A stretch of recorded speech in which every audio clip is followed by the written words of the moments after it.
Yo, what's up, everybody? Hope you're doing well.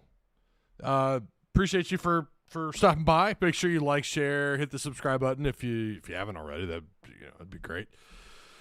Yeah, we got a few things to talk about tonight. We need to get caught up on. My goodness, we do need to get caught up on some Razorback football recruiting. I know some people are like, yeah, whatever, but I'm there's some interesting tidbits. And by the way, if you're a Tusk Talk with Ty Patreon supporter, we dropped some nuggets for you in Patreon in the insider chat. Again, you've got to be in Tusk Talk with Ty Discord, and you got to be a Patreon member. But yeah, if you pull that up, you've got some good stuff there that's being posted in that chat. So again, that is in the Tusk Talk with Ty Discord in the Football Insider. Where we have a list of names of some guys that are going to announce, and I kind of give you where I'm at with them based on what I know, and just kind of like what's out there, So yeah, all right. We have a poll up, by the way, because the topic of this live stream is about Arkansas and Cal. Man, he wants all the smoke. He wants them all. He wants them all. And we're not talking about the Pokemon here. We're not talking about what does South Park call them, the Chipokemo? We're not talking about that. We're talking about anybody and everybody. If you think you could bring it, if you think you're the real deal, Cal wants you on this schedule. So we are we're going to discuss that just a little bit. So appreciate the retweets, Mac. I see you. Appreciate you, man. I know I'm outside the algorithm. I've not been. Once you get outside the algorithm, and considering just kind of how fickle Razorback fans are, it's really tough to get people in here. So make sure, again, please like, share if you have any questions. Fire away in the chat, and of course, sharing is caring, and subscribe and all that cool stuff. Shout out to the top fans. I am, and I guess that's just members. Did YouTube change the name from members to now top fans? Is that what that is I'm seeing on my screen? I'm going to be real. I don't know. I just noticed that. Actually, I noticed it last week and I ignored it, and then I'm seeing it here on my screen. Anyways, I want to get some content out for both Patreon and for Tusk Talk with Ty members or top fans, whatever the hell they're called anymore. I want to get some exclusive content out to you guys. I'm trying to figure out how to make that work and how to do it all, but it'll be content that's basically hidden behind that paywall where you either need to be a Patreon subscriber on, you can just, it's real easy to find on Patreon, or you just check the link down below. But also on the members only page is what it used to be called. I've never posted any exclusive content there, and I really want to look into that this year. So Gaffford just signed a crispy new $60 million. I saw that it was a big deal and that Gaffford had signed a 3-year deal, and this is from this is on Twitter. Looks like a couple of confirmed sources here. Dallas Mavericks center Daniel Gaffford intends to sign a 3-year contract extension worth nearly $60 million. Mavericks officials and Gafford's agents, Mike George and Shay Saee of Clutch Sports. God, their name. I'm hearing about Clutch Sports everywhere. I wonder if they're hiring. Negotiated the new deal through 2028 and 2029. That's a big deal for Daniel Gaffford. I remember when he got into the league, I think we all knew, Razorback fans knew, that Gaffford was going to be a big deal in the league one way or another. He was at least going to be a contributor, and he's obviously more than that. Dallas thinks pretty highly of Gaffford, so we wish him the best, man. Good luck down in Dallas, down with the Mavs. This is posted in our Discord. Gaffford averaged a career high 12 points last season. And will team with Anthony Davis, Derek Lively, Cooper Flagg. Oh my gosh. In the Mavericks front court. My goodness. Gaffford ranked in the top 10 in field goal defenses, or top 10 in field goal defense as a contesting defender in the 24-25 season among players to contest 800 shots. That's incredible. Yeah, he's a defensive guy. And I again, if you remember him at Arkansas and his beginning in the NBA, that really shouldn't shock anyone, right? I mean, he was a really good rim defender. But good Lord, Anthony Davis, Derek Lively, and Cooper Flag. That's a hell of a front court right there. So Gafford's going to be in the mix. You know, they're not going to rest his ass on the bench. He's going to be getting some minutes. Ty did – I don't even know what the hell that means, Peanut Butter Posse. I'm assuming you're taking a shot at the haircut. I'm going to be real with you. I put these headphones on and it messed my hair up. But of all the things to say, I get asked this every once in a while from young, up-and-coming, people that want to get into content creation, especially when they're putting their faces on cam, on the screen. You're going to have people take shots at your weight, your hair, your eyes. You look old. You look like you're aging. You've got bags under your eyes. Your nose is doing this. You've got this in your beard. It just kind of comes with it. But, it's weird stuff that you would never hear in public from strangers, It's just weird stuff that you would never hear in public. No one would ever come up to you. Like Peanut Butter Posse would not say something like that to me in the street, right? He just wouldn't. Etiquette changes when you're online because you're behind a keyboard, and that's fine. I've been doing this for years. It's just amusing, honestly. But I appreciate. I don't know if that's, I put the headphones on. It kind of messed my hair up. Oh no. I don't know. I don't know what dude's obsession. What's your obsession with hair, or like the beard, or whatever? Like I don't get it. Like we're here to talk sports, and you want to talk about my hair. I'm assuming that's what he was talking about. It's not even like good. And listen, if you're gonna make fat jokes, they got to be funny too, right? If you come in and you make a fat joke, it's got to be funny.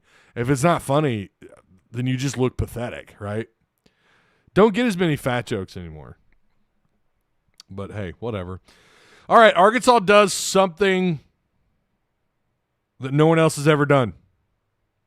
Boom. This is history in the making. Bree Ellis, Vahiva Aloy are both, that's pretty special.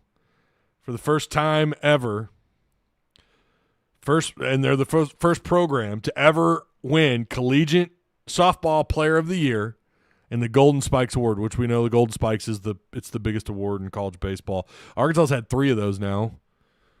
3 Golden Spikes winners. I think they're they're one of 2 schools to ever do that. Is that right? Or maybe they're the only school to ever do that. That's incredible. I'm not going to lie to you. I haven't always paid attention to postseason accolades with either softball or baseball, but that's pretty great, man. That's pretty cool. I mean, I get it. We've had people make the argument that that's just something for Hunter Yurchek to hang on his wall to prove that he deserves his job or whatever. We've had, listen, it is what it is, man. You're either a fan of the program or you're not, right? I don't understand the whole that's just, who cares? We didn't win the whole thing. By the way, was it D1 baseball that put Arkansas 3rd? Their final overall ranking behind LSU and Coastal Carolina. So I don't know, man. I get it. You don't want a feather in the cap. You want the whole thing. I get that. But for whatever reason, when we have these postseason accolades, or when Arkansas's getting, hey, look, you did this great thing. You get 2 players in the same year get the Golden Spikes Award and the Collegiate Player of the Year Award for softball. Who cares? Both of them choked in the postseason. Okay, cool. Can you name other programs that are doing these things though? You're either a fan of the program or you're not.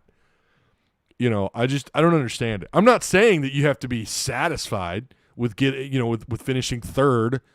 I'm not. Yeah, of course. Arkansas, the way that game ended, the way all that unfolded sucked. I'm definitely not thrilled with it. Did I lose sleep that night? Yeah, I tossed and turned. Sure. Not happy with it. But I see this all the time, though, and have for years. It's this could be – imagine having the baseball program that's the equivalent of Arkansas football. Can you imagine that really quick? Just think about that. With everything that you have on campus, all this awesome stuff that they have that they have accomplished in baseball, that's all gone. You're not making any Omaha. Hell, you're not even dreaming that's all Omaha is, getting the College World Series just a dream. I guess we could equate that to the playoffs for football, right? I guess. I don't know. Maybe it starts with the super regionals where you start thinking about like making the comparison to the playoffs. I don't know. But it could be a lot worse, man. That's all I'm saying. Like, I don't know. Could be a lot worse. I'm thankful that Dave Van Horn has done that. He's brought this program to I mean, there's not the only other program when it comes to men's sports in Fayetteville at the University of Arkansas that's accomplished more is basketball. Right? I mean, there's a reason why going into the late 90s before Houston Nutt took over and had those really, the really good 2 years, the first 2 years of his time as the head coach, in the late 90s, there's a reason why they refer to Arkansas as a basketball school. I think they're slowly getting back to that, though.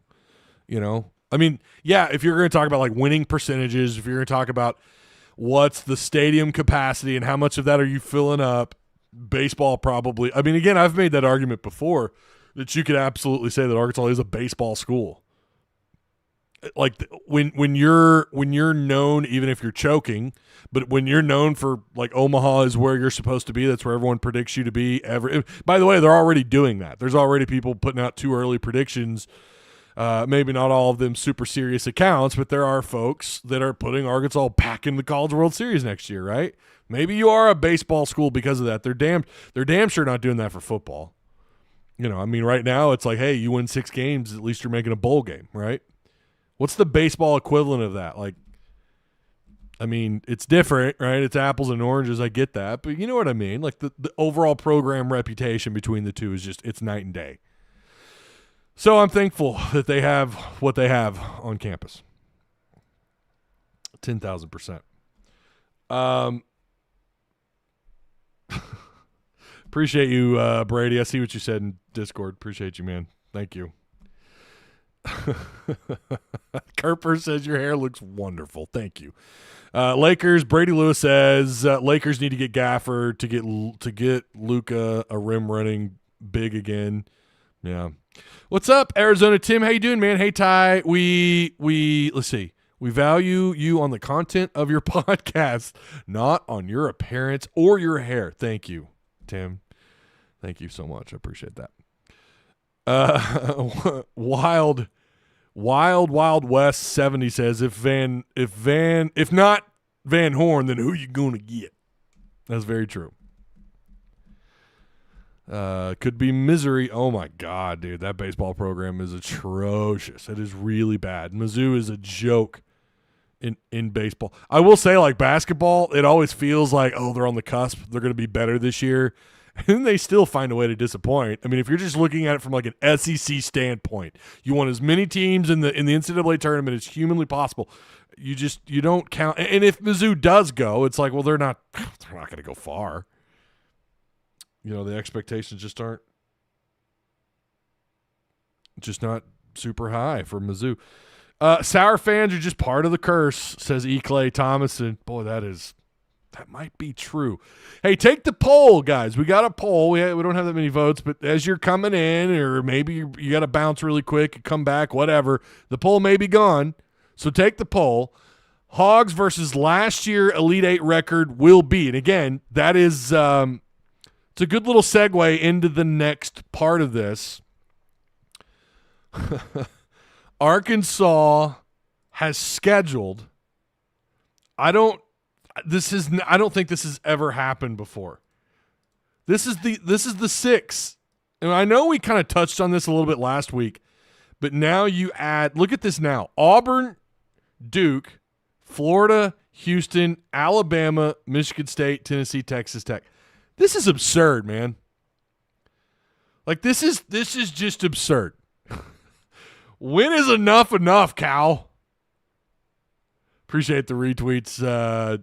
Travis Ford, I don't know if he's in chat or not, but I appreciate the retweet. Mac, Brady Lewis, of course. Appreciate you guys. Make sure you tweet. If you're going to retweet the actual live stream, the actual tweet. That would be fantastic. Yeah, it is ridiculous. And by the way, so Texas Tech will be a neutral floor. if I'm looking at this right, Texas Tech is a neutral floor game. Duke is neutral. Houston's going to be neutral. Then you're at Michigan State. You're versus Baylor, and then Louisville for your non-conference. That's it. I don't know, man. I've never seen this before. And to be fair, I think the old attitude used to be like, okay, just schedule whoever. I'm sure back then it was a lot more chaotic. Maybe coaches didn't have any say. You remember Musselman was kind of back and forth a little bit on that about like, who sets up the scheduling and everything. It's very clear to me that Cal is 1,000% in charge of this. Like Cal is very much, and I think that's part of what this is, right? This is part of what we're starting to understand. Like this is definitely Cal. And listen, if you paid attention to them at Kentucky, they're going to tell you the same thing, right? This is kind of what to expect. But again, when you look at you've got these two, you're going to have to play Auburn. I was actually going to see if I could pull up what is available on Arkansas. I haven't looked at ArkansasRazorbacks.com in a minute. I don't know if they've actually updated much, or if they've even added the 25. No, they have not added the actual because it's still technically being put together. So it looks like Arkansas is going to end up playing all 8. I guess that is happening.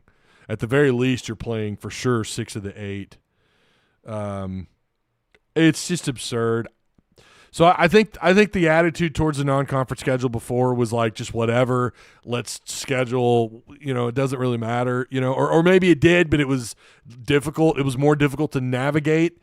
And it's very clear, and I think this was kind of clear for Muss anyways, and then now with Cal, like the coaches, when they feel very good about their teams, they want that non-conference. They want to be as involved as humanly possible. I think what this means for Coach Cal and this 2025-26 men's basketball team, I think he believes he's got everything he needs to go the distance. I think he believes that this is it, man. Ride or die. And when I say I, meaning Coach Cal, juggling balls here, I feel that my team can beat everyone. I am very confident in what I'm putting on the floor next year. I'm very confident about what's on the bench next year. I'm very confident in what this rotation is going to look like. I think that's what this is. I think he is absolutely comfortable with what he has, and this is a even better sign. Now, look, could this be him being like way too cocky, right? Probably, or not cocky. Sorry, that's not the right thing to say. Overconfidence in this roster. It's possible. Every Kentucky fan on earth who will, if they come through, not very many do anymore, but when they were coming through, I guarantee you what they would say if Peanut Butter Posse's still in chat is this is just him being overconfident. It could be. But with Wagner, Knox, Brazil, Richmond, those guys coming back, with Rattel, Pringle, Ewan, Dzafic, Ilmir Dzafic, whatever. Cannot say that dude's name. Another 7-footer to go with Paulo Semedo. I think I'm saying that right too. Paulo. It's spelled Paulo. Paulo Semedo. It almost sounds Italian. Where the hell's he from again? 7 foot. So you have 2 7-footers. You've got all the size. You've got Acuff and Malik Sealy from Springdale coming up. I think he knows what he has. And it all starts, and we said this last year, getting your core players is such a must. I can remember talking about this last year in the as things were unfolding, or it looked like, or I shouldn't say unfolding, as things were beginning. Like, boy, this is just Arkansas not having an identity. They're still figuring out how to play with one another, and then they figured it out. We started to see an elevated brand of ball on the floor. And, of course, then they would go on a nice little run in the NCAA tournament and make the Sweet 16.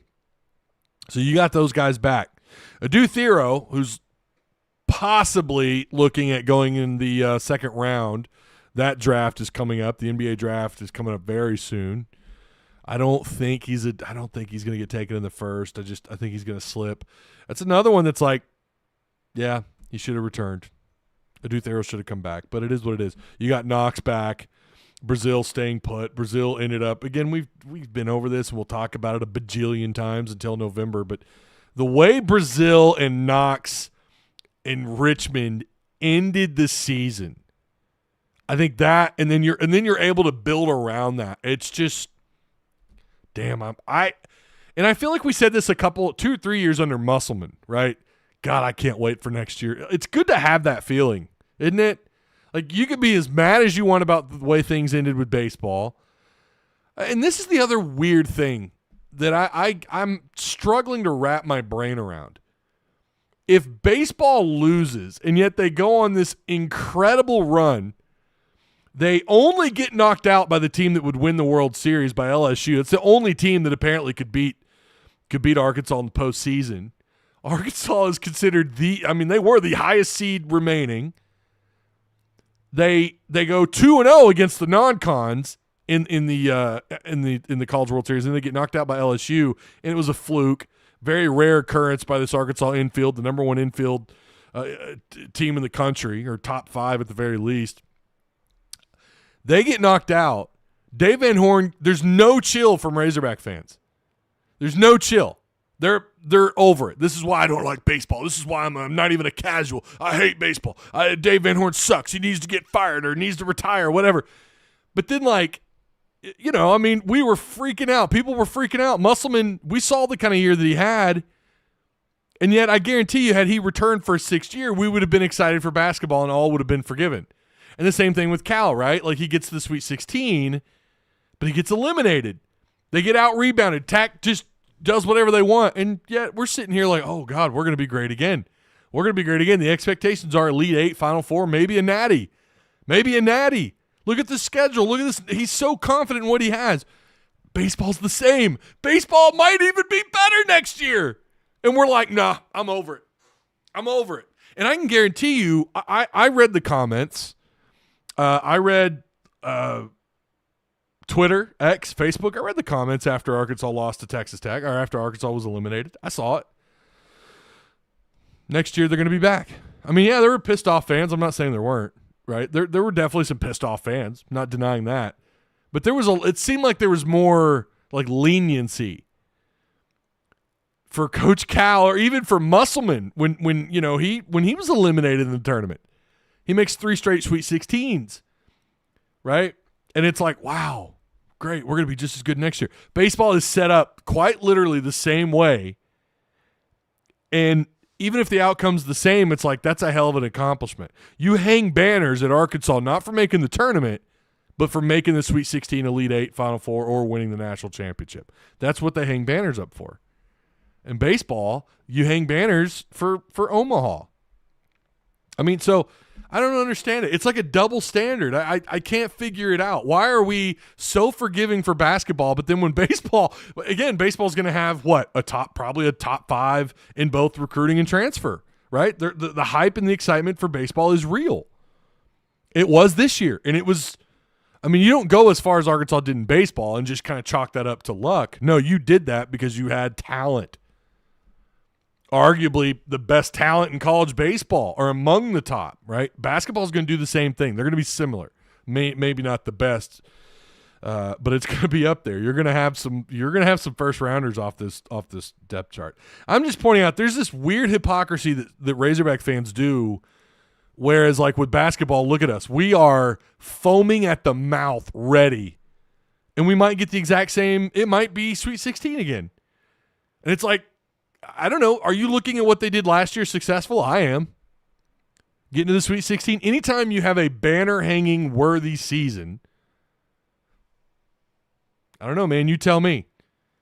And I get it. You're always gonna have people that are just not happy until you win it all. And I get that. And baseball has not won it all. Basketball has, even if that was so long ago. They had another opportunity the following year and they fell short. But then you go on this hiatus through the 2000s where you're just, you're not good. You're average at best, right? You might get some pretty nice non-con wins. Might have some, memorable games inside Bud Walton Arena, but it didn't amount to anything. Maybe you got an NCAA appearance, but you got knocked out by UNC because of course you did, right? I don't know. I think there's a double standard, and I don't understand it. I'm trying to wrap my brain around it. I'm excited for baseball next year. I am. I'm excited for it. I think they're going to be great. I don't know if they're going to be better. I don't know if they're going to have a Golden Spikes. I mean, they could. Why wouldn't they?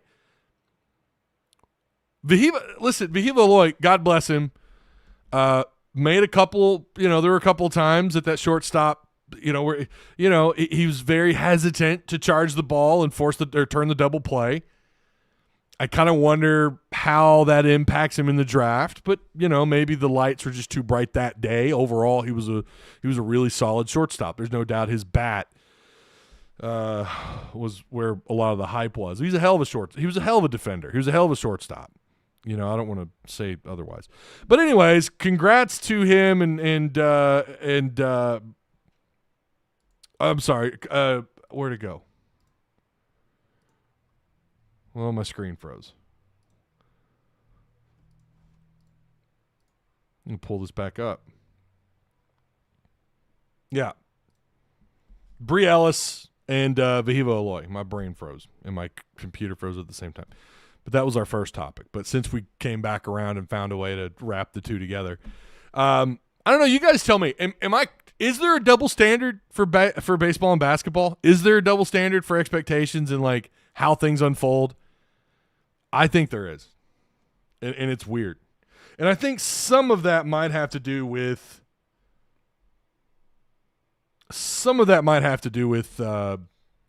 how long the season is and the fact that you're going into the summer and there is nothing going on, right? June is recruiting, the end of June is nothing but recruiting. If you go far enough into June as a baseball program, if you go far enough into Omaha, that carries you a little bit, gives you something to care about. And then football, then it's straight into recruiting. And let's be real, who's excited about football? I mean, really, who's really that excited? I mean, I am, but I mean, from a fan's perspective, I don't know how many texts. Oh, God. Marco Polo's, great app, by the way. Discord comments, how often I've seen people post things like I'm not that hyped for football. I don't care. On to basketball. After Arkansas lost, from people that I know are diehard Razorback football fans, people that I know, and they're like, on to basketball. I really hate that. I really do. I hate that. Anyways, yeah, take the poll. Right now, Hogs versus last year Elite 8 record will be, and I'm kind of proud of you guys. 6-2 has taken the lead here at 42%, man.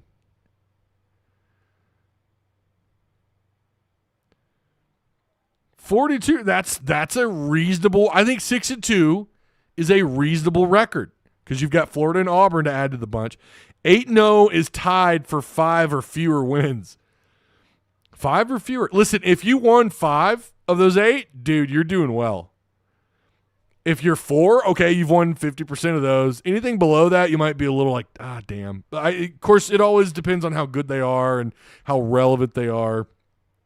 Are they actually are they going to be another Elite 8 caliber program, right? That matters. BT Bates, who's also a member, Tusk Talk YouTube member, says people won't be as mad when we quit tripping over our own, can't read that word, if we get blown out. That's one thing, but to lose on errors every time makes people apathetic. But see, I still disagree though, because I think no matter losing there is losing, right? It's just losing. It's a loss. Yeah, I mean, losing under those circumstances sucks, and that probably adds to the layer of apathy towards the next season of baseball. But no, I think losing is losing though, Bates. I have to disagree. I got to disagree. I think no matter what, when have Arkansas fans ever, there's always something, right? Brady Lewis says because we don't have the same in-state football talent like we do for basketball. You're going to have to catch me up on what exactly you're speaking to there. No, it's literally how it unfolds. Okay. I think everyone's just ready for new blood in football. It says Travis Ford. What's up, Travis? Hopefully you're with us next weekend, man, and we can do a Monday Night Lights.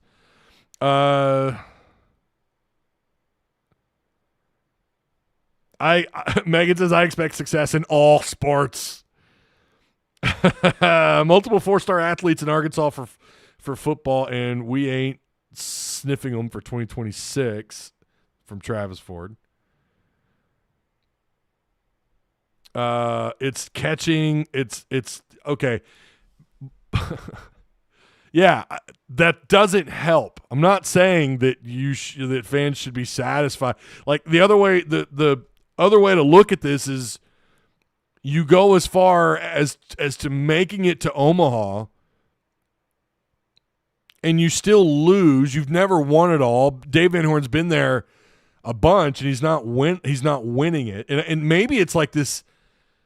Maybe it's this idea that we're like Arkansas and Dave Van Horn has met his ceiling, which is only ever getting to Omaha, and that's what pisses fans off is that you already know the outcome.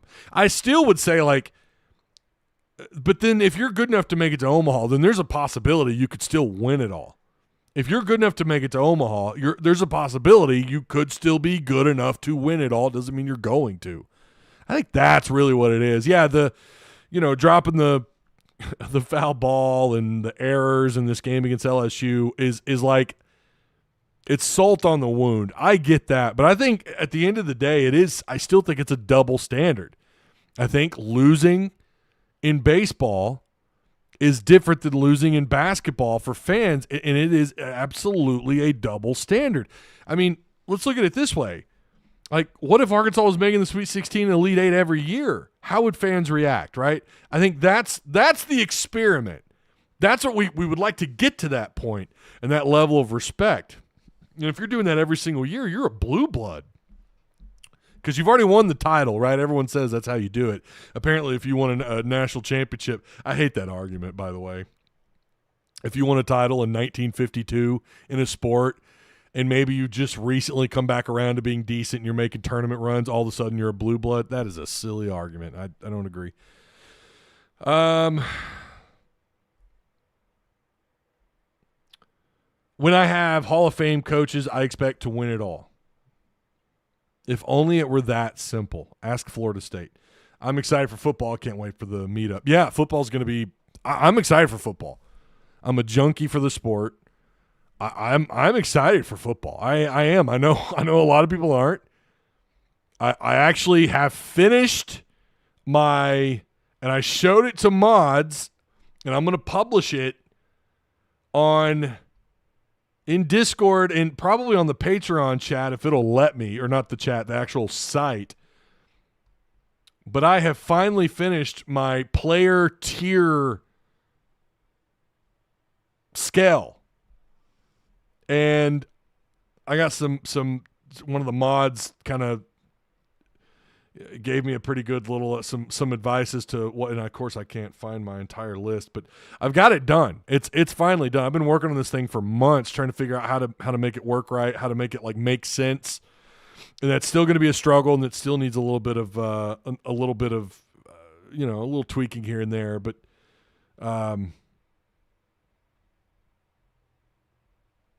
man, I was hoping I could pull it up here and try to make sense of it, but I can't find it.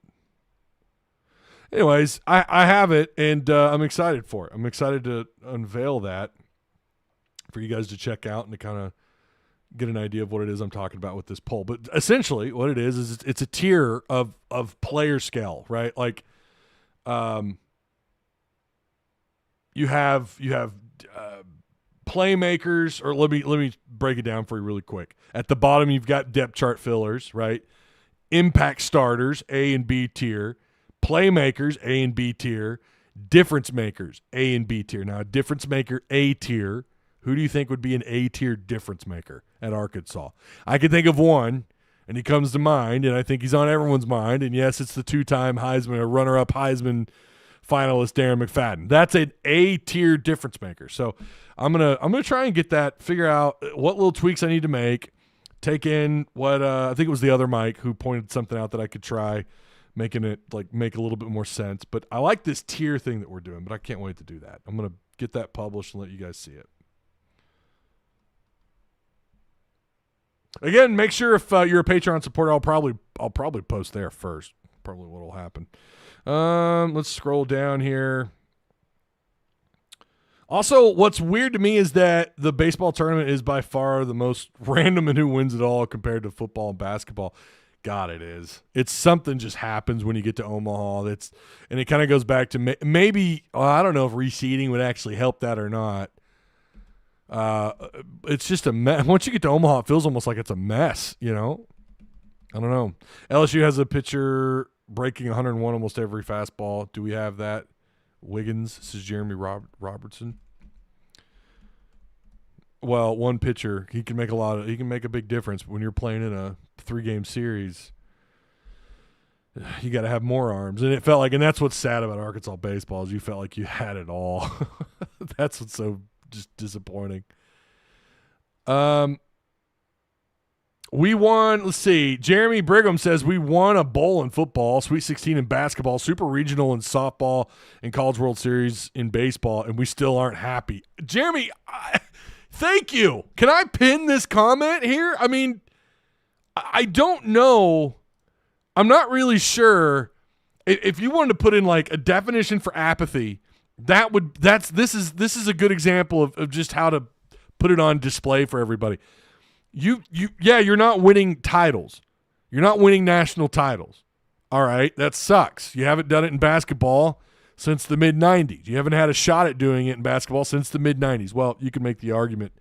You had a couple of good years there under Musselman where you felt like those teams might be good enough to do it, to win it all. But, you made it you played back-to-back title games. You won the first one. You dropped the second one. But, like, basketball has been nothing up until you hire Musselman. I say nothing. Mike Anderson kind of built the foundation. Musselman built on top of it. And now Cal's doing his thing. But, like, name how many other programs would kill to be in Arkansas's shoes right now? How many other programs would kill? A lot of them. Dare I say, and yeah, football is everything. I'm with you on that. I get the argument too. I get the argument that, you would rather it be football. And I don't know if I'm ready to make that claim or not. I mean, that's hard. A title is a title, but I'd take football in a heartbeat for sure. Cause that's the moneymaker. That's where all the excitement is. That's what I cover. I'm all about it. But I don't know, man. I think people I don't know. Fans are just tired of being disappointed, and that's completely understandable. But yeah, what Jeremy said is spot on. You'd like for that to be a bigger bowl game. You would like to be maybe knocking on the door of the playoffs, and that's not the case. I don't know. Sam is undefeated in bowl games. Show some respect for the coach, says King Command. He is 3-0. That is true, and he's doing it in a time you might make the argument it's the toughest, because of opt-outs. Opt-outs are unlike anything we've ever seen before. What a scam the Heisman is. I think the Golden Spikes is very similar to the Heisman. It really is a popularity contest. But if that is the case, you've won it 3 times in just the last, 8 years or whatever. If Jeremy Brigham is in Discord, he deserves some XP. I think he is. I just don't know who he is. We've got lurkers. We've got so many lurkers in that Discord, and it's like, yeah, Ty, I've been here the whole time. I don't know that, bro, unless you're talking, unless you're in there commenting and talking and being a part of the conversation. Only a natty in football, basketball, or baseball will break the curse. See, I like that argument too. I think that's fair. I think that's very fair. I think winning a title might just it's like it might break the dam, right? Like all of a sudden you just start winning. Listen, I think Dave Van Horn, if he ever does retire, which I don't think that's happening anytime soon, it feels like if you make the right hire, that guy's going to walk in and win title after title, or he's going to get you into Omaha and do a lot of damage and maybe win a couple. That's what it feels like it's going to happen with baseball. What is let's take a look at this poll. What are we at right now? It has moved a little bit. Hogs versus last year's Elite Eight record will be 6-2 still remains at the top, 39%. 25% is 5 or fewer. I think winning 5 would still be good. I don't know. I would probably be somewhere. I'm probably somewhere between 5 and 6 wins. Right now, to be fair, I've not done all my homework on all these teams, all the Elite Eight teams are about to play. We know where they've been, but we don't know where they're going. We don't know how good, how deep all their rosters are just yet. So I think 5 or fewer is probably fair, but 6-2, I would even argue. I think 6-2 is fair, and you could make an argument for 7-1. But again, if I'm going to go that far, I got to do more research on these teams. Haven't yet. Going to look it up. Can't wait to talk some basketball. You guys know I like to break down football more because there's so many positions and there's so much you got to talk about with depth, whereas with basketball you're talking about 11, 12, 13 guys. And that's it. Maybe you're talking about your opponents. You're talking about maybe some of the matchups. That's really it. Football to me is more like chess, and it's way more fun to break down.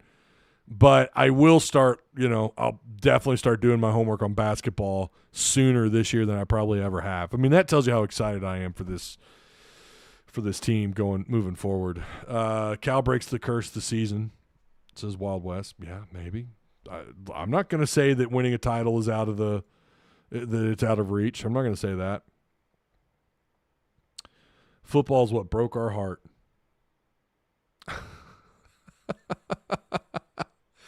Oh, man. I know it.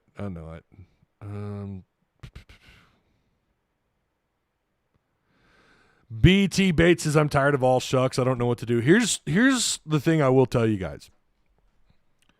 I think one of two, and I think it's worth keeping up with. I think football's worth keeping up with, and I'm going to tell you why. I think one of two things are going to happen this year. And I said this in Discord. One of two things is going to happen in 2025 for Razorback football. Sam Pittman is either going to do something that no Razorback fan currently, other than the real, I don't want to call them sunshine pumpers, but the really optimist fans would guess them to do. Meaning he's going to win 8 or 9 games this year in most of the country, and most of the people who cover the Razorbacks, whether it's in-state media, whether it's YouTube channels or podcasts, I don't know very many people that are going to put them at 7 or more wins. So if he wins 8 or 9 games, that's going to be exciting. And I would tell you to celebrate that, to enjoy that. Because getting to the playoffs, even with it being expanded and everything, it is so freaking tough to do. It is so damn hard to do. And if you win 9, you're knocking on the door of making the playoffs. That could, and I'm not saying, listen, don't come at me. I'm not saying that's going to happen, but I'm saying it could happen. I feel like there's a strong possibility they're going to get to 8 or 9 wins. 8 wins is exciting. All right? There was a time, let's not forget how they fired Houston Nutt. People called that mediocrity. Now we would call that, like, when you consider how tough the SEC is, even though I think it's taken a little bit of a step backwards, at least in the last 4 or 5 years, I think it has, especially the last 3 years, I think it's taken a step back, and that's because of the portal. You can't just stock up on incredible first, second, third round talent like you could if you were in Alabama or Georgia, or even when you had Florida on their run with Tebow and Urban Meyer. You can't stockpile talent the way that you could. So the SEC has definitely been taken down a peg or two. But winning 8 or 9 games, or winning 8 games, would be fun. Remember how much fun Arkansas fans were having, you as a Razorback fan. Think back to 2021. That was as fun of a season as you could have ever hoped for. And that means you probably, if you win 8 games, the odds are you're going to beat a couple of SEC teams you have no business beating, and you may go undefeated in your non-con schedule, which means beating Arkansas State. I know fans aren't going to be thrilled about that. It's like, yeah, we were supposed to, but it's a different era of football. I will tell you, I don't know that game's going to be as easy as you think it is. It should be, but it may not be. But then that means you also went to Memphis, who just had a really good year last year, and you beat them, most likely, right? If we're talking about getting to 8, and that means you might possibly beat Notre Dame. Now, maybe it means you lose to Notre Dame, but then you beat Texas A&M, or you beat Texas down at their place, or you beat Ole Miss at their place. Like, that's going to be an exciting year, right? So that's one thing that could happen. All right? Let me go over that one more time. Two things that could happen. You either have an exciting year, 8+ wins, meaning maybe you beat Notre Dame, maybe you beat a couple teams in the SEC you shouldn't beat, or the most exciting thing to happen to college football in the last several years, could be good or bad depending on the outcome, head coaching search. So Arkansas could win 8 or 9 games, or you go on a head coaching search. That's why I think this year you should pay attention. That's why I think you should pay attention to what's going on and what's happening. And you know me, I'm all about some head coaching search. I think this channel has crushed even little old me. I don't have writers. I've got a little bit of help. Shout out to Tim Neal and Travis Ford, who helped me out with the Monday Night Lights. Love those guys. Love what they bring. And the people in Discord, the mods help me maintain the stability in there. And we're trying to make it fun. And we've built this awesome little community. But I think one of the things that we've done so well, it's not just me, but it's the contributors in Discord, it's Patreon supporters, it's covering these head coaching searches. They're fun. It sucks. I don't cheer for anyone to lose their job, and of course if Sam Pittman hits the road, that means there's going to be some other coaches, unfortunately, will have to be looking for new jobs. I think in the end, when the dust settles, they'll be fine. Sam may retire and go, live at his lake house and do whatever. And I don't want him, to feel like Arkansas fans hate his guts, even though I don't know how you could feel otherwise if you're getting fired. And, there's so much apathy that's set in for Razorback football. I don't know how the only way you can't notice is if you're living in a bubble. But I think those are the two outcomes of this year. I think that's what's the likelihood that's going to happen. Again, you win 8 or 9 games, and that's the possible outcome, or you've got a head coaching search. That's it. That's going to be it. Ty, do you really think Sam gets fired at 6-6? Yes. I just, and I know we said that last year, but the buyout dropped even more. I've said this, I made this comment like 5-6 shows ago. I think it's definitely a long-term money experiment, or I don't know what you want to call it, but I think they know this year's schedule. It is a legit, more and more people are calling this like a historic schedule. Like, there's not been one this tough. I think that's probably debatable, but regardless, this is a legit top 5 schedule, strength of schedule in the country going into the year. When the dust settles at the end of the year, I think we might have a little bit different argument, but I think they know that. And when I say they, I mean, people down in Little Rock, maybe even Hunter Yurchek's involved, I'm sure, when you're just talking about like the scheming part of this, right? Maybe sometimes the money people may not be talking to the athletic director. Maybe they're scheming behind things, like a little Emperor Palpatine back there. But I think that could be the play here, right? Like, they're not going to win. They know, and that's why they held on to him for another year. He's probably maybe they don't think he's going to win but 5 games, and therefore his buyout comes down. The structure of the contract breaks down in a way that you're not going to have to pay as much, and then maybe you're going to have a little bit of extra cheddar. Not to mention, now you got $20 million that you're going to have to figure out where that's going to go within the athletic department. So now you get to save a little bit of money. Now we have a clearer picture as to what college football looks like. It's not crystal clear, but it's a little bit more clear. Now that we know that, the schools are going to pay the players and all that, and we're getting towards contracts and everything. So now they can make their move. And if they believe that he's not going to win enough, it's going to bring his buyout on his, the part of his deal. It's going to bring it down. I can't believe I left this on screen. My bad. The Elite Eight was on the screen the whole time. That's my fault. And nobody said anything. Got to look out for your boy. You got to tag me in Discord. What are y'all doing? Come on. But again, if you're a schemer, and I hate to say it, but this is a world of business, you feel like, oh, this is the direction we could take, and it's going to save us money, so maybe now we can afford Rhett Lashley. Maybe now we can afford a bigger name coach. I don't know, name whoever you think would be your target if you were the athletic director or if you were the schemers in Little Rock. You tell me. But I think Rhett Lashley is certainly on the short list, as I've been saying he should be for like the last, 2-3 years. But Transplanted Texan says 6-6 is the ceiling. 6-6 gets the Liberty Bowl bid. Sam remains. I just don't think that's going to be the case. I just don't. I really don't. It's 7. You've got an argument. I just don't. I got to disagree. Transplant Texan. I don't think so. Sometimes the money people want the athletic director gone because they don't respect him. That could also be the case. Jeff Long was a really good example of that. If we do make a change, I would love for them to get John Summerall before Kentucky gets him.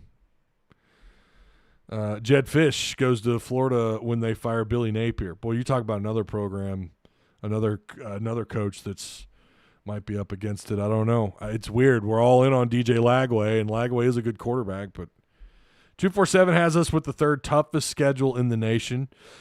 Surprise is not higher. I do think we do this every year, and every single year Arkansas' strength of schedule drops. And we'll get into that later on. Maybe it is tougher than I realize. I'm kind of purposefully not – I'm just now getting into where I'm doing a little bit of digging on some of these teams and their rosters. But I don't know. Wife unplugged the router, and I lost critical live time. Damn it. Oh, why did she do that, King Command? That's not cool. Basketball is the best and always most important sport, so it makes sense to keep it up the whole time. Well, Brady, but football brings in the money, though. Football's the moneymaker for every program, no matter where. It is football, 100%. Hide her double D batteries. Jeremy Brigham, who's had a comment pinned already, says, I think we get 7 or 8 this year. If he doesn't win at least 7, he has to go. 7 is that line, right? It's that line of maybe he stays. And it might, I don't know that you wait. Like someone said, yeah, he wins 7, but if he loses the bowl game, he's out. Okay, well, by the time you're playing your bowl game, it's almost like too late to go looking for a head coach. So really, I don't know that you're going to make a change based on the bowl outcome. I mean, how often does that happen? I really don't know. I don't know the answer to that.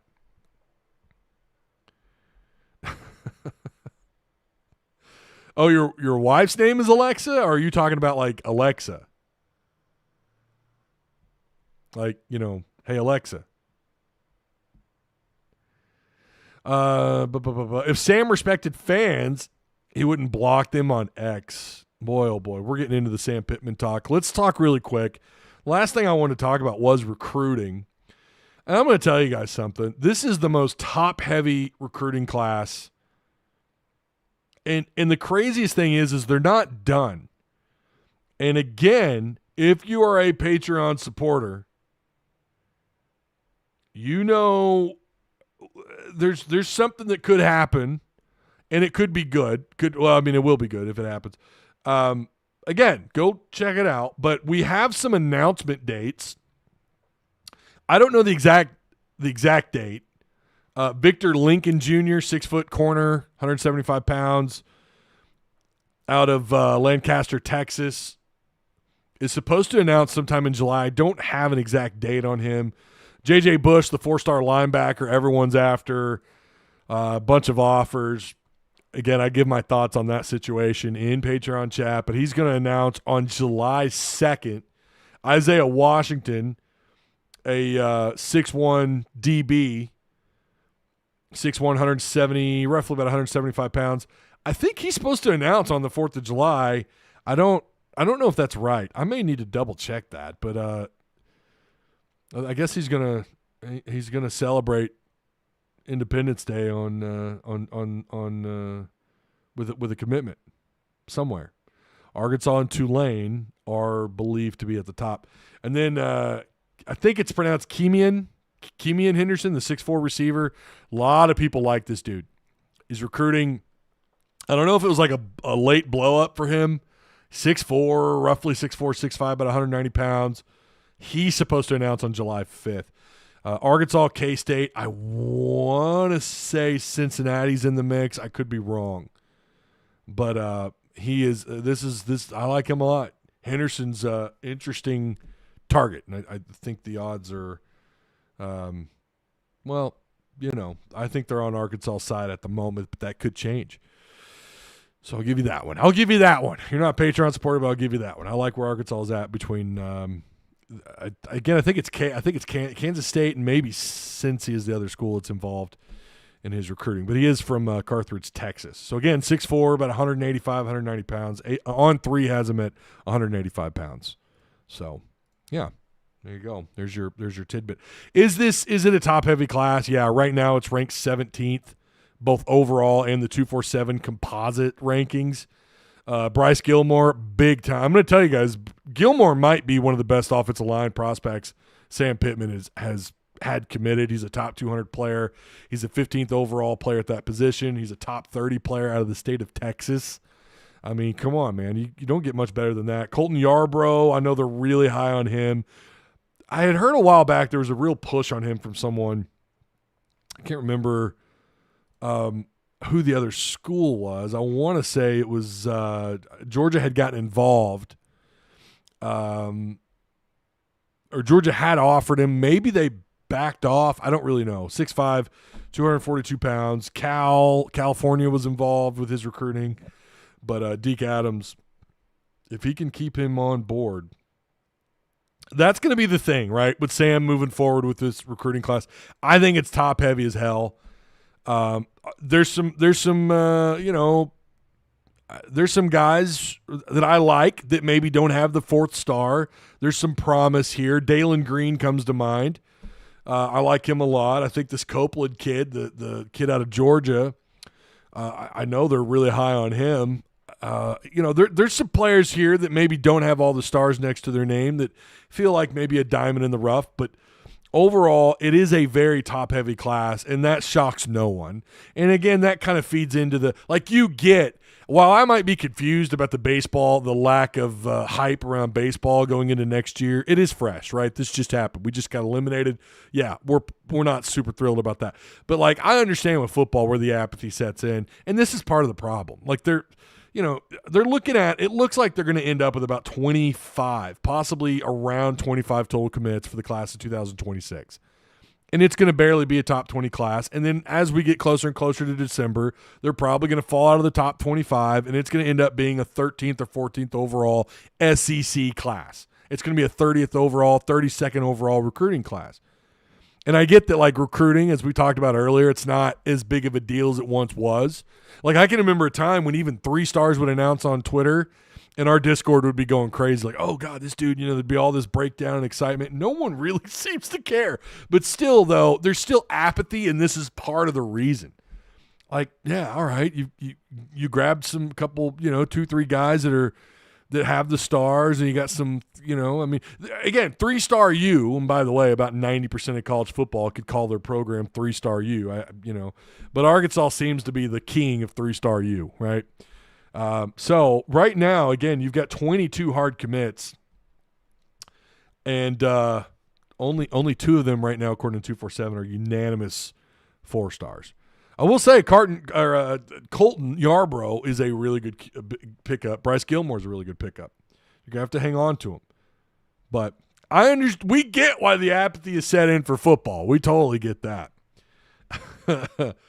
Hog Fan 40 Ounce, who's also a member. I don't know why there's a number next to your name. That's what I don't understand. He's got a Hog Fan 40 Ounce, has a crown with the number 1. What does that mean? Top fans. It's giving you XP. What the hell is this? Is this for activity in the chat? Is that what that is? I don't understand it. I guess I'm gonna have to maybe look into it. Okay. Anyways, where'd it go? I was gonna read it.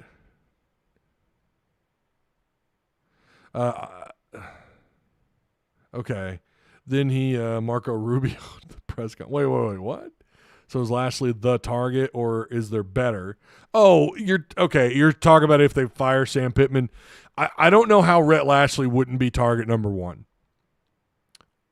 Does it have kind of the similar Tony Vitello vibes a little bit, right? Similar vibes. The difference being, though, and what I think gives more smoke towards Lashley, obviously it's because he's from the area, his relationship to the university. How would he not be target number one, right? But it also is similar that it almost feels too good to be true, just like the Tony Vitello thing, right?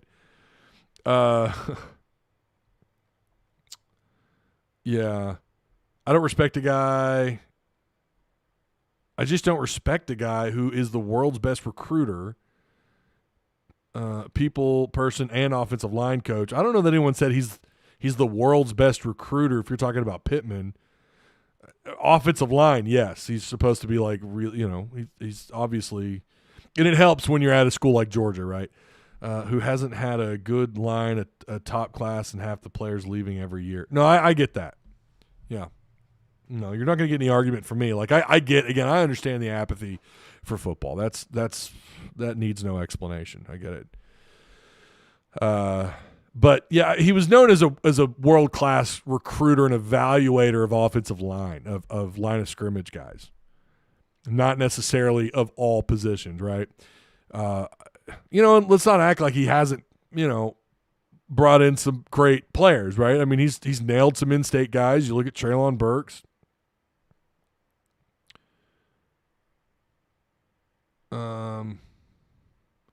Yeah, I agree, Joe. Nobody ever said Sam was the world's best recruiter. Whoever's saying that, I don't ever remember that being part of the conversation. XP on YouTube. Yeah, when did this start? When did the XP on YouTube start? Anyways, Ty, I wonder what the buyout would be for Red. I have no idea. SMU is it's private. They don't have to release any information. I think you could even file a Freedom of Information, a FOIA or whatever they call it, FOI, and it would be denied. I don't think you can find that out. I think there's rumors. I think there is some information to his contract out there somewhere. Brady Lewis with a $5 super chat says trying to get that XP spot. Trying to get that top XP spot in here since I can in the Discord. Is that how it works? If you donate to Super Chat, you get a boost.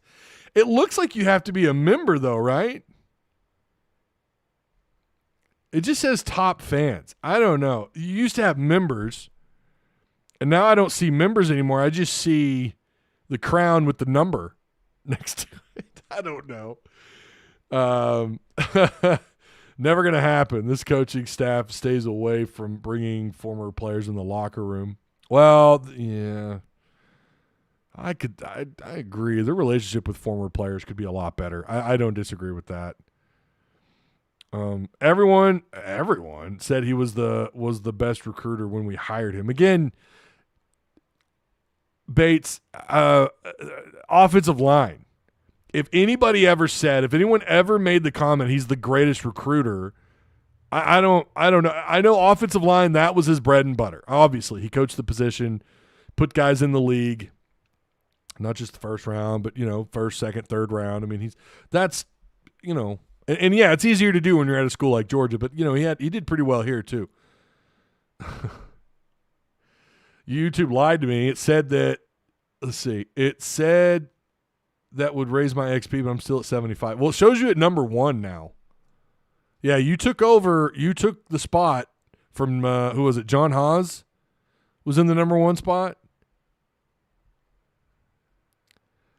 Yeah, I don't know how that works. There's a question mark here. I can look into it, but I'm kind of in the middle. Well, here we go. Here's the explanation. Top fans in XP. What's the leaderboard? A place for fans to stand out in the community. The top 3 get social badges and live chat. I thought they should have done this years ago. It resets every stream, so you can always try again. Well, that's lame. It ought to carry over. How do you get on the leaderboard?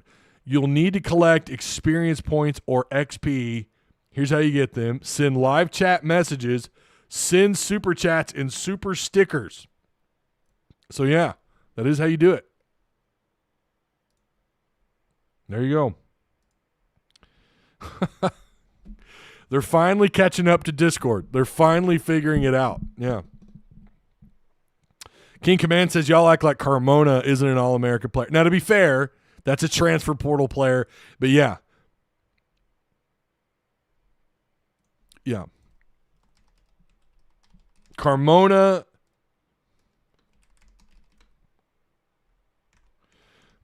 with some more accolades. I think it was Phil Steele gave him like third team All-American. I'm going to look that up really quick.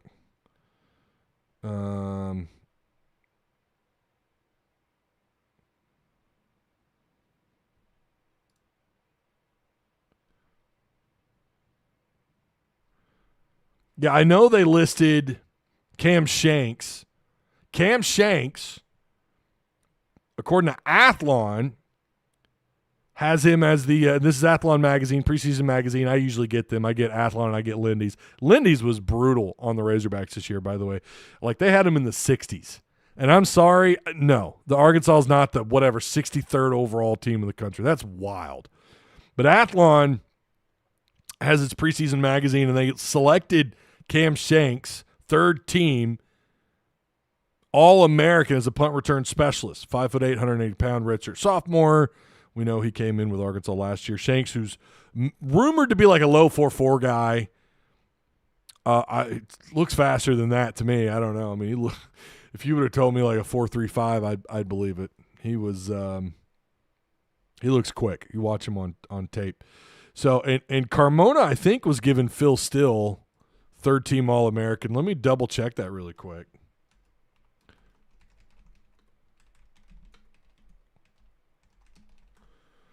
It's never easy finding things here. Well, of course not. Scrolling. X's searches have gotten worse. I don't know what it is.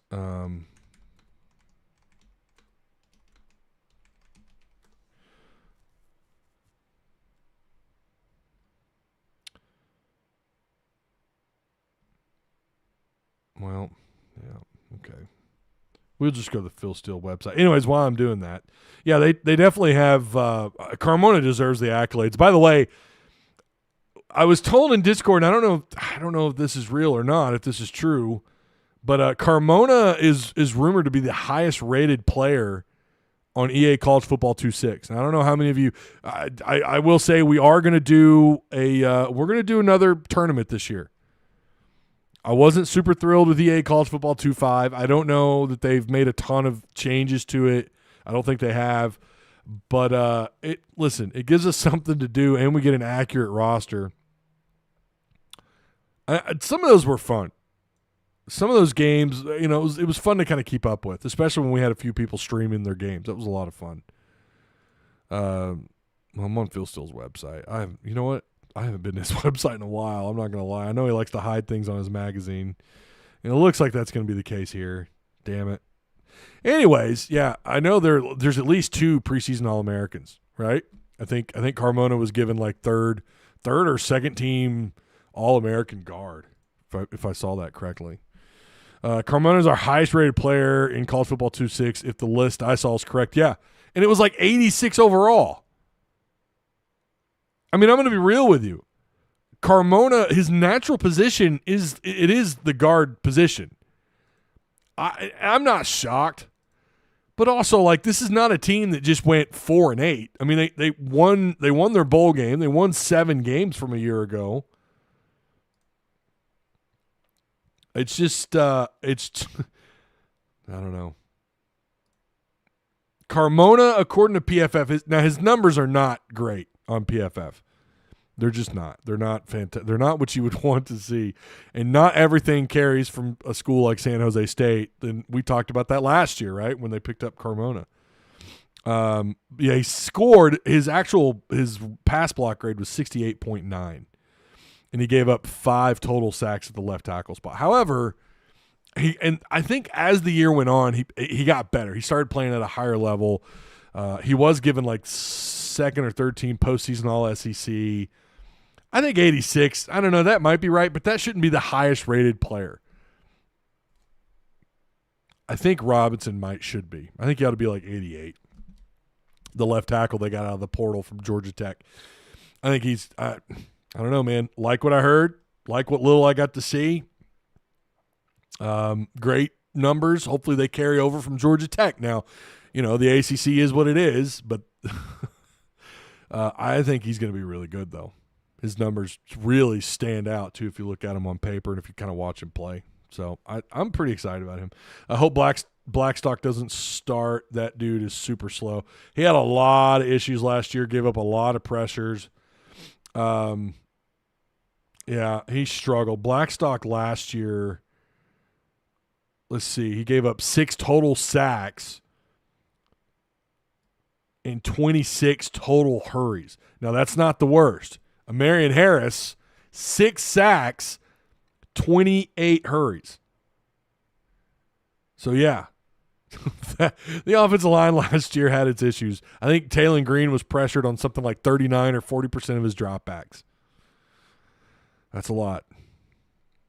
It's unnecessary. Carmona could become like Jason Peters or Sebastian Tritola, where he catches passes out of the tackle position. Well, he's going to play at the left guard spot. They're going to have Robinson over at left tackle. Carmona is going to be in the left guard spot. You're going to have Kittle at center. The right side of the line of scrimmage, I kind of wonder about the movement. I have an idea of what they're going to look like going into fall camp. I don't know that it's going to look the same coming out of fall camp necessarily on that right side of the offensive line. Ty, the only thing – I already know where this is going. Hog Blitz. The only thing I can come up with to have any hope is maybe the general manager duties that Hunter forced Sam to endure will make a difference now that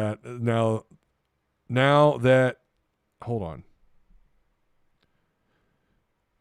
General manager duties that Hunter forced Sam to endure will make a difference now that the does not have that responsibility. I think you meant to say now that Sam doesn't have that responsibility.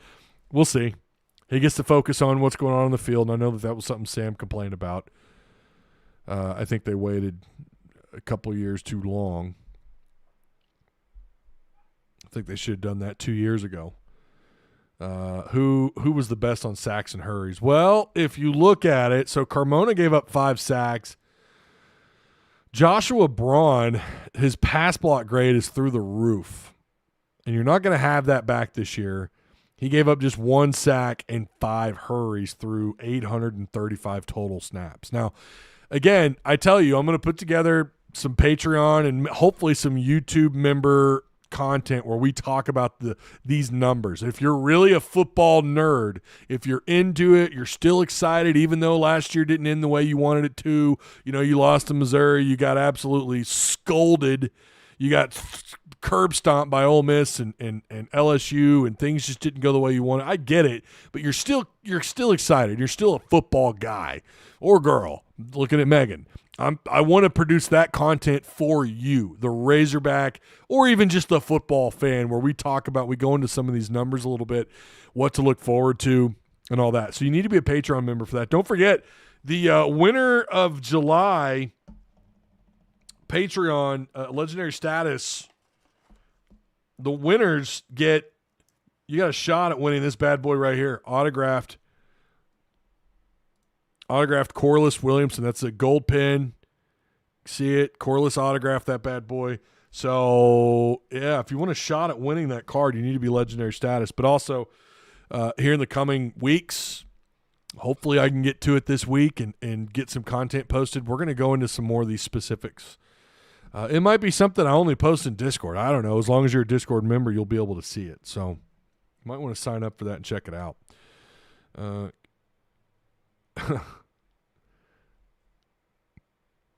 But guards usually don't give up any sacks, though. Well, I mean, they do, but not – I mean, yeah, your tackle usually manned up against your left tackle is going to be the guy that's dealing with the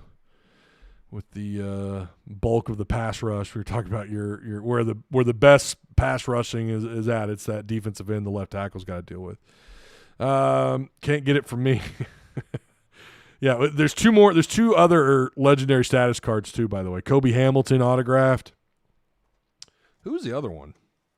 I picked these out, and I don't think I even went back over them. Kobe Hamilton and Dennis Johnson autographed. And then the $8 card is a shiny Kevin Kopps card. Check that out.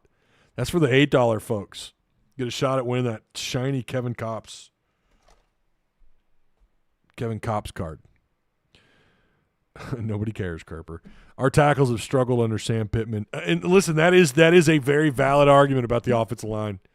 Like they've not produced. They've had one really good year, but they're not pumping out. We're going to end this poll, by the way. Hogs versus last year's Elite Eight. I'm going to end that.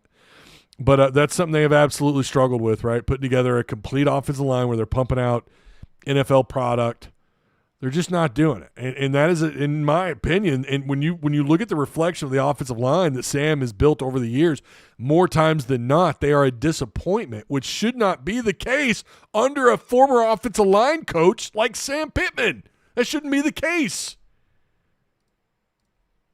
And yet, it's been that way every year. Taylon Green, struggling to do much of anything because he's constantly got people in his face. KJ Jefferson's last year, yeah, there were a lot of issues there. Talk about Dan Enos being hired on as the coordinator. That was a mistake. But he's still running for his life. It shouldn't be this consistent that they're at best average up front.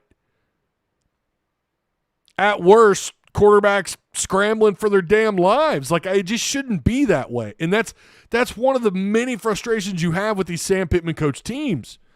And I know we have, listen, that's going to be something we're going to complain about as long as it keeps happening. Do I think this year's offensive line potentially is going to be better than last year's? Yes, because Carmona's at his natural spot. I like what they're doing. Obviously, at left tackle with Robinson, I like him a lot. I'm praying Robinson is everything we think he's going to be. And if that's the case, you're looking at a potential NFL draft pick and a guy that could be a second or third team All-SEC caliber left tackle. That's what I think you could be looking at with Robinson. There you go. There's one Patreon video. That's actually one of the first things I wanted to work on. And we can go into depth on what makes him special and kind of looking at his numbers and everything. But, like, this could be an improved year. But then you look at the right side of the line of scrimmage, it's like, I don't know. They may have to, they're going to have a redshirt freshman likely at that right tackle spot. I don't know what they're going to do at the right guard spot. They were talking about Blackstock and Harris and some other guys whose names are not in my brain at the moment, but it just shouldn't be this way where you're this many years in, and it's like, yeah, you've had maybe one really solid year up front of the offensive line. Other than that, like they're not producing draft picks, they're not producing, they're not doing what we expected a Sam Pittman coach team to do up front, and for that matter, on both sides of the ball, line of scrimmage overall needs to be better. When you build a team in the SEC, and I think this is still true to this day. You start from the inside out. And I don't know that that's really happened. So, I don't know. E. Clay Thompson says it's definitely a head scratcher. It is. It really is. Everyone plays dirty in the trenches. Carmona got that dog, bro. You talk about playing dirty. He might go a little too far sometimes, man. I don't know. Sometimes that dog comes out and, you probably need to rein him in a little bit. Hey, I appreciate everyone who did make it through tonight. I realize the algorithm, YouTube doesn't like me so much. I'm not pumping out content daily, but I do appreciate you guys for being here. Hopefully you got the notification that I was live. So appreciate you for being here. Consider joining Patreon. It does keep this ship afloat. It keeps Tusk Talk with Ty going, along with Direct Service Overhead, the garage door company who offers same-day services, quality parts, and affordable outcomes. Without those guys, this is not possible. You need to check them out, though, if you need work done on your door, if you need to replace your garage door. Same-day services, quality parts, affordable outcomes, better than best results. 501-244-3667. Again, that's Direct Service Overhead. My man, Travis Ford, that's his business. So, check out the link and go check out the page. I got my door on. I love it. Love my garage door. Necessary change. Had to do it. But, without you guys, without sponsors, this is not possible. Listen, I've told you guys before, you could end up finding me at the Fayetteville Walmart pushing carts. I don't know. I mean, I did it for 4 years for Sam's Club in Springdale. I'm not above doing a little physical labor, but maybe I need to do more, right? Lose some of the LBs. But regardless, I'm going to continue to try and do this. I'm going to continue to try and keep these live shows going and creating content for you guys. Definitely Patreon content. I want to keep that going, keep it flowing. So, but I appreciate each and every one of you. again, make sure you hit the like button, subscribe if you're new, share the content. We're marching our way to 2 million total views. Not bad, just saying, for an independent creator with, who had to build this thing from the ground up with no clout. I can't afford writers. I can't afford, thankfully I got Travis Ford and Tim Neal to help me out. But, I mean, this is really a ground up job, and you guys have helped me do this. So over the years, I don't want you guys to think that I think I do this alone, because I don't. You guys have helped me get here, and I appreciate it. Let's do some wheel spin, says Kerper. Well, Discord's got to be bumping, and it doesn't look like it is. I don't do wheel spins for dead space. I don't do wheel spins when it's dead in Discord. Wheel spins come when it's active. When it's active, I may drop a wheel at 9 o'clock at night. I may drop one at 10 o'clock in the morning. If it's active and bumping and I see it, I'll probably be there and I'll probably drop the wheel. But I appreciate the super chat. All right, that's it. I'm out. I will see you guys most likely next week, unless we get some more live content published this week. But more than likely, I'll see you next week. If that is the case, have a good one, and I'll see you in Discord or Patreon. All right, be good.